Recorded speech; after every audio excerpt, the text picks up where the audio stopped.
What's up guys, welcome to Dunia Gamer Indonesia. 2024 is not over yet, but as gamers have tasted several games that came out at least during the middle of the year, there are many good games and also certainly worst games for critics and gamers, and here is a list of some worst game in 2024 so far. But before that, subscribe first for those who haven't subscribed and like this content so we can be enthusiastic for the next content. Number 1.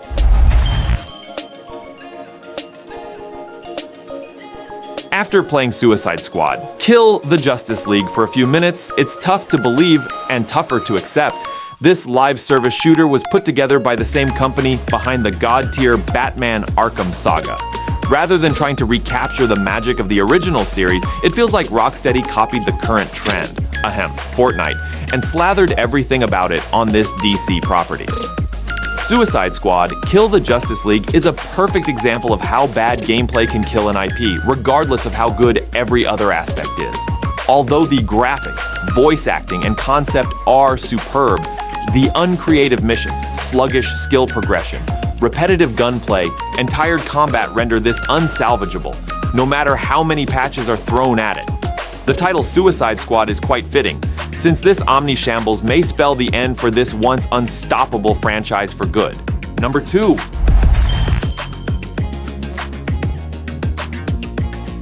Contrary to what the title suggests, this mobile title isn't the peak of anything. Yunchang Games' Peak of Combat has a horrendous battle system, laughable cutscenes, sporadic camera, and choppy gameplay. Due to the myriad of invisible walls, the Devil May Cry spin-off feels unfinished. Freezing is such a recurring problem, it comes across as an intentional feature. Even though a trailer is supposed to highlight the best qualities, the teaser couldn't hide how diabolical Peak of Combat's frame rate is. Somehow, it gets worse. Players need to use stamina as currency to progress. Since stamina is offered in teeny-weeny increments, real cash will have to be forked out in order for Dante to make any real headway. What makes these criticisms worse is the fact Peak of Combat spent an eternity in development. These issues were apparent in the 2019 beta, meaning the developers had half a decade to correct or address them. Based on how abominable the finished product turned out though, it's clear the creators did sod all to make any improvements. Number 3.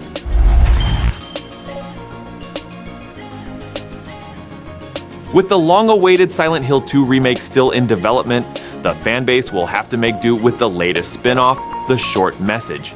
Though Konami's Paranormal series is known for focusing on atmosphere and subtle scares, The Short Message throws all that out the window. With its ham-fisted plot, unsubtle twists, predictable ending, and gratuitous violence, this installment feels like Silent Hill in name only. Although the franchise often tackles heavy issues in a thought-provoking manner, the way The Short Message explores mental illness and suicide comes across as tasteless and cheap.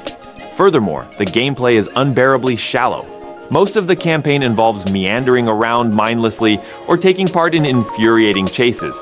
Rather than relying on strategy or skill, the chase sections rely on guessing the correct route. Even if the path is memorized, these sequences are aggravating due to the lack of light and frantic movements of the pursuer. Although Book of Memories put up one hell of a fight to earn the mantle of worst Silent Hill game, The Short Message might have it beat.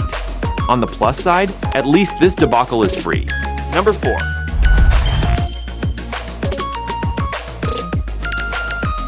Simply put, Skull and Bones is Assassin's Creed 4 Black Flag with significantly less everything. Anyone expecting a swashbuckling adventure from this so-called Quad A game will be heartbroken.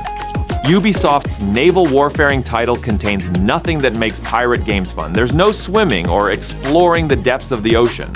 No boarding enemy ships, hell, sailors aren't able to explore their own vessel. Instead, Skull and Bones is composed of sailing, blasting ships, and not much else. By decimating schooners and man-o'-wars, our hero can collect enough scrap and gold to upgrade the ship so they can lay siege against more daunting foes. And that's all Skull and Bones has to show for itself.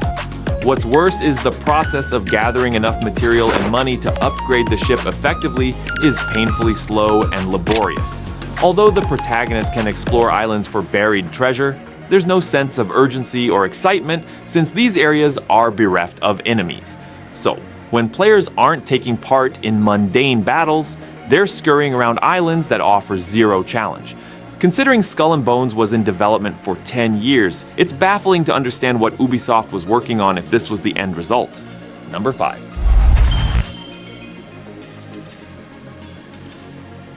Suicide Squad Kill the Justice isn't fun, but at least it's playable. The same cannot be said about Jujutsu Kaisen Cursed Clash.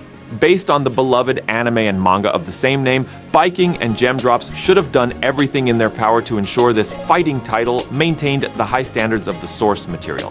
However, there's no question Cursed Clash was rushed out to take advantage of the brand's rising popularity since it doesn't have one redeemable feature.